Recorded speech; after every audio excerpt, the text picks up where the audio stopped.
Let us pray. Our Father in heaven, gracious Father God, we come to you today to thank you for the many blessings you have provided for us all week long. And Lord, we come to you in happiness, and because we are here to honor and worship your name, Holy Father. I pray a blessing upon each and every one of the members that are here today, and those that were not able to make it, Lord, be with them wherever they may be. Let us lift up our voices and our hearts to you today, Heavenly Father, for we pray this in the name of Jesus, and we ask that you send your Holy Spirit upon us. Lord, we welcome the Holy Spirit, and thank you for loving us. In the name of Jesus, I pray this. Amen.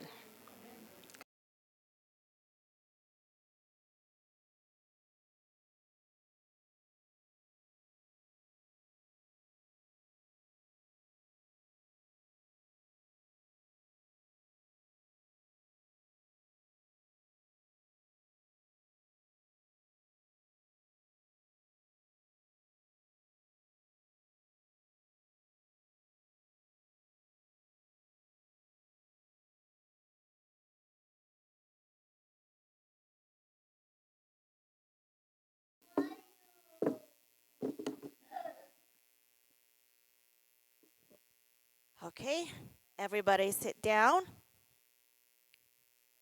Joseph, you are familiar with stick your bottom on that chair if your teacher will tell you, right? So let's sit. hmm Now, I have one question. Can you imagine if birds will bring your food every meal?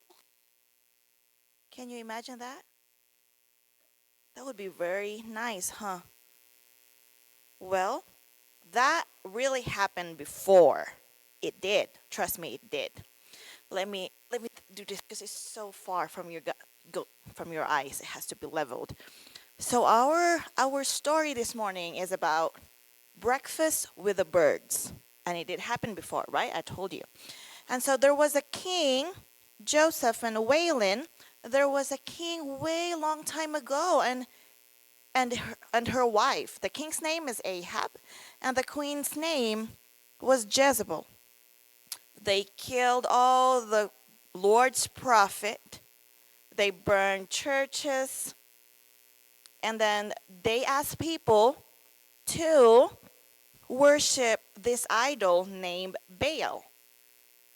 He told them that it was Baal that made the rivers, and then he is the one that let the rain happen, and everything. This information were not true.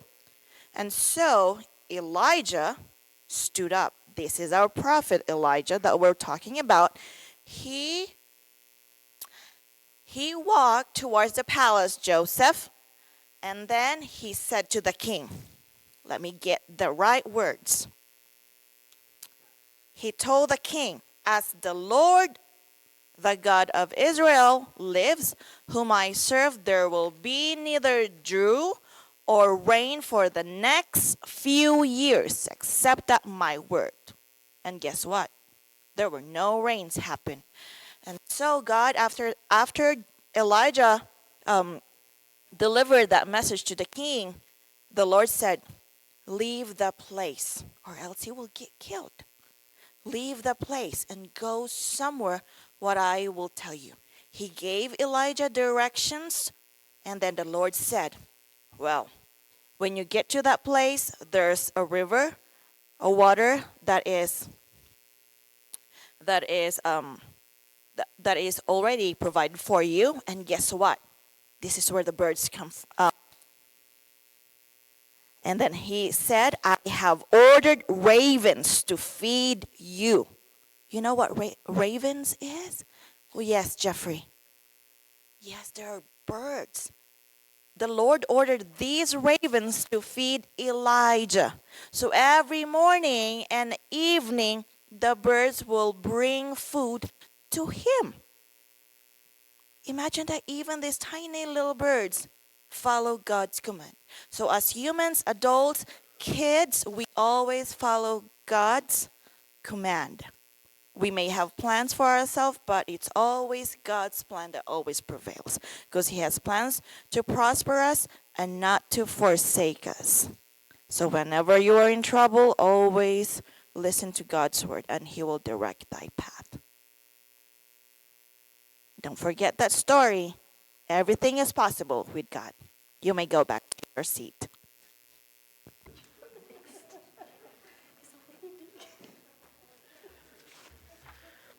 Today's scripture reading is found in Luke 13:18 through 19.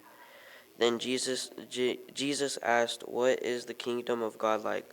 What shall I compare it to? It is like a mustard seed which a man took and planted in his garden. It grew and became a tree, and the birds perched in its branches." Father in heaven, Lord, thank you for the many blessings that you give to us. Thank you for this day. And I pray, Heavenly Father, that the words that I speak are yours, Lord, not mine. That we may receive them in our hearts. Let our ears open, Heavenly Father, to show us the love that you have for us, Heavenly Father.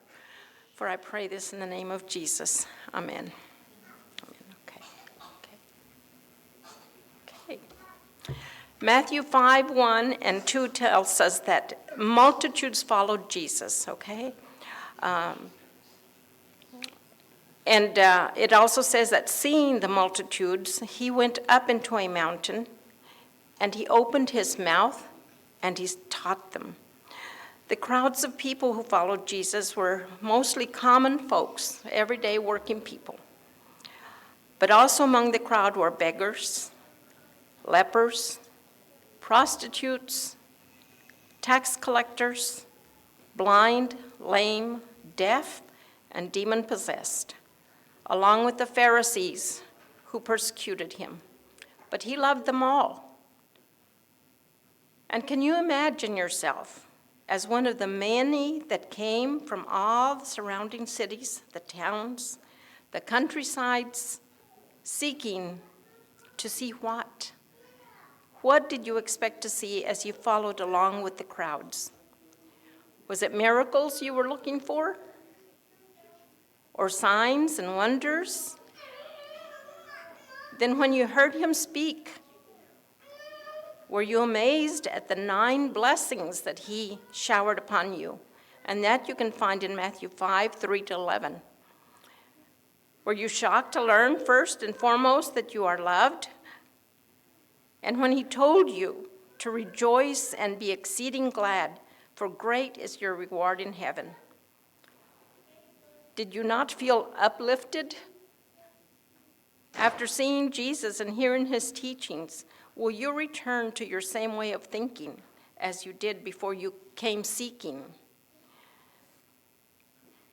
We read in Mark 12:37, and the common people heard him gladly. Just hearing God's word is so wonderful, just knowing that he loves you. But the people at that time did not recognize that they were standing before the Son of God, creator of heaven and earth. Today, more than 2,000 years after Jesus taught on the mountain, we are still learning the same amazing spiritual lessons he taught. Jesus taught the common people the lessons they needed to know, that he wanted them to know. He illustrated them by drawing attention to the natural things from his creation. Among those everyday things, they were the things that the people were familiar with. They were easy to visualize in your mind, and they would certainly be able to retain them in their memory. In teaching about the topic of anxiety or worry, Jesus compared Solomon in all his glory to the lilies of the field. And I'm sure we have a picture of beautiful lilies. Matthew 6:28-30 tells us that, but Solomon lost. The lilies were even more beautiful than what he was arrayed in. Jesus taught another lesson. He may have looked up and observed the birds in flight. He told them, "Behold, the fowls of the air, for they sow not, neither do they reap nor gather into barns, yet your heavenly Father feedeth them. Are ye not much better than they are? Matthew 6:26 tells us that.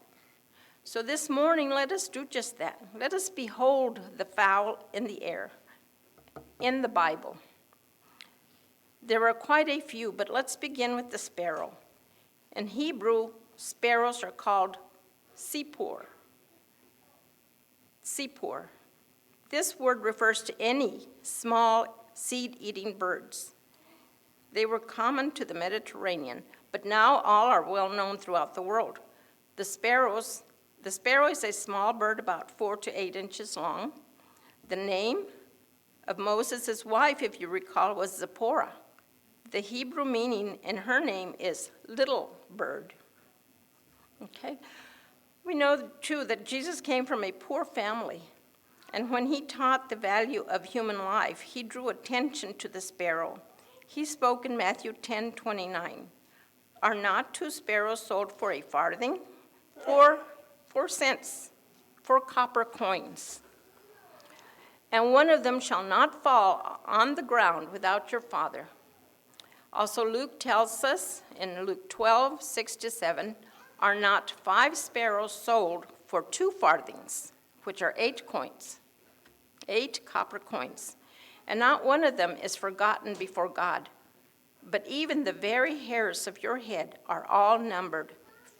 Fear not, therefore, ye are of more value than many sparrows. Okay, 4 coins for five tiny little sparrows. This is the lesson that he wanted the people to learn, that their lives are valuable, much more so than sparrows. He assured them that they were valued and welcomed in his kingdom. Here's one thing that I learned, though, in researching all of this. Sparrows are clean. They're clean birds. And I have read those verses many, many times, but it never, ever crossed my mind to think that these little birds were sold roasted on a skewer as affordable food for the poor family. These sparrows were they were needed in the provision of the people, and Jesus knew that, and he honored the little sparrows by talking about them. So that is the sparrow, and we might also see the rock dove. Do you know what a rock dove is? Anybody? A pigeon? Just a pigeon or a dove? The rock dove, also known as the common pigeon, is believed to be native to Israel. In Hebrew, it is called a yonah. It is not just a beautiful bird, it is the most symbol-rich creature. I'm sorry, I'm having trouble with my glasses. The most symbol-rich creature in the Bible. The dove is the one bird referred to in Scripture more than any other bird. It is the second bird mentioned by name. The second bird mentioned by name. It served as Noah's messenger from the ark. In Scripture, the yonah is considered a clean bird, suitable for food and sacrifice. And you can read that in Deuteronomy 14, 1-18. Leviticus 5, 7-8. Mary and Joseph presented a pair of turtle doves as a sacrifice after Jesus' birth. We can read that in Luke 2, 22-24. The dove is seen as a creature. The dove is seen at creation. We can read that in Genesis 1:2. The Spirit of God moved upon the face of the waters. The Holy Spirit again appeared as a dove at the Jordan when Christ was baptized. Matthew 3:16 and Luke 3:21-22. The dove is a symbol of peace. I am reading partially from Psalm 55, 6-8. And that was King David speaking. It says, "Oh, that I had wings like a dove, for then I would fly away and be at rest." Ellen White's writings in the Review and Herald of July 21st, 1815, Part 7, states this very same sentiment.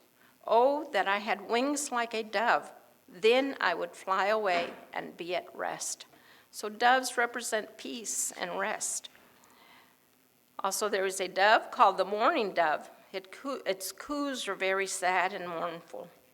You can read about them in Isaiah 38:14, which states, like a crane or a swallow, so did I chatter. I did mourn as a dove. Isaiah 59:11, Ezekiel 7:16 also refer to mourning doves. And Jesus said, "Blessed are those who mourn, for they shall be comforted." Matthew 5:4. A good example is Luke 7:36-50. This is the woman who washed his beautiful feet with her tears and wiped them dry with her hair. He comforted her, and he gave her assurance of forgiveness. Now let's look at the raven. Ravens symbolize God's protecting love, as the story that Hernevev was telling us. The Hebrew word for raven is orev, O-R-E-V. Ravens can live 10 to 25 years. They measure about 25 inches long. They weigh about 2.6 pounds and are monogamous. The raven is classified as an unclean bird. They can be found everywhere. Everywhere you look, there's raven. We first see the raven in Genesis 8:7, where Noah sent him, which went forth to and fro until the water dried up from the earth. And in 1 Kings 17:1-7, we find ravens under the divine command of God feeding Elijah. And surely Elijah looked at the birds of the air in the way Jesus meant. Those glossy, black, dark-eyed, intelligent ravens brought Elijah companionship as well as food every morning and evening. They served God as messengers of his hope and love. Not lastly, but next, we behold the golden eagle. Isaiah 40:31 tells us, "But they that wait upon the Lord shall renew their strength. They shall mount up with wings as eagles. They shall run and not be weary, and they shall walk and not faint." The Hebrew word for eagle is nesher. Nesher is the Hebrew word for eagle. It appears 28 times in the Bible, in poetry, prophecy, proverbs, parables, short story, and law. The eagle, majestic, swift, hunter, and a caring parent. Would you say this describes the eagle perfectly? Throughout history, the eagle has been used as a symbol for great empires such as Babylon, Egypt, Rome, and of course the United States uses it also as a symbol. Exodus 19:4, God reminds the Israelites at Mount Sinai of his great power and loving care in delivering them. It reads, "Yea, ye have seen what I did unto the Egyptians, and bare you on eagle's wings, and brought you unto myself." In Proverbs 30:18-19a, Solomon states, "There be three things which are too wonderful for me." 19a states, "The way of an eagle in the air." He must have been amazed at the gracefulness and beauty of this bird in the air. And Ezekiel 17:7 tells us there was also another great eagle with great wings and many feathers. The golden eagle's wingspan is about 5.9 to 7.7 feet. Average speed about 200 miles per hour. It is clothed with beautiful brown and golden feathers with a distinct crown of feathers on its head and back of the neck. As the bird ages, these feathers on his crown become brighter. Here is an interesting note about the golden eagle, or the eagle that is depicted in the Bible. There appears to be a disagreement about what kind of bird was truly the eagle of the Bible. For example, Micah 1:6 describes the eagle as being bald. And here is the question to resolve. Is there another bird that exists in Israel and fits all in the Bible regarding the eagle? And the answer to that is yes. The name of that bird in English is vulture. the griffin vulture, which also exists in Israel. The debate is still ongoing, but for us, we will leave the beautiful golden eagle as the one referred to in the Bible. So this is our study of some of the fowls of the air.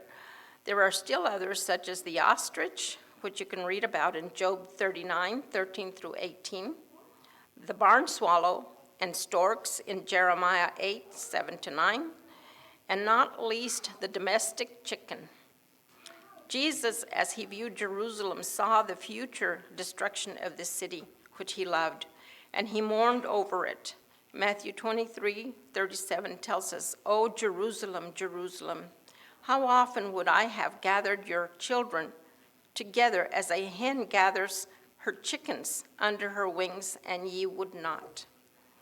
Matthew 24, 2, Jesus predicted the destruction of Jerusalem, but nothing could prevent the coming of his kingdom, which was just beginning. In conclusion, regardless of such a devastation to his beloved city, God's kingdom was to be, as he stated in Luke 13, 18 to 9, like a grain of mustard seed, which a man took and cast into his garden, and it grew and waxed a great tree, and the fowls of the air lodged in the branches of it.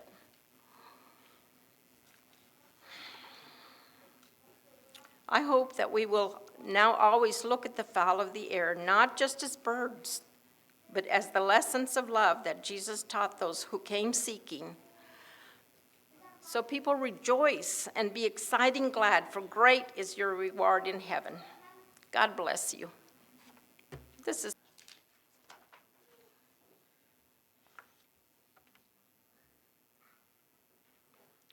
Holy Father, as we depart from here today, Heavenly Father, we ask that you are with each and every one of our members, that you lead us and guide us and direct us throughout this whole week that is coming, Heavenly Father.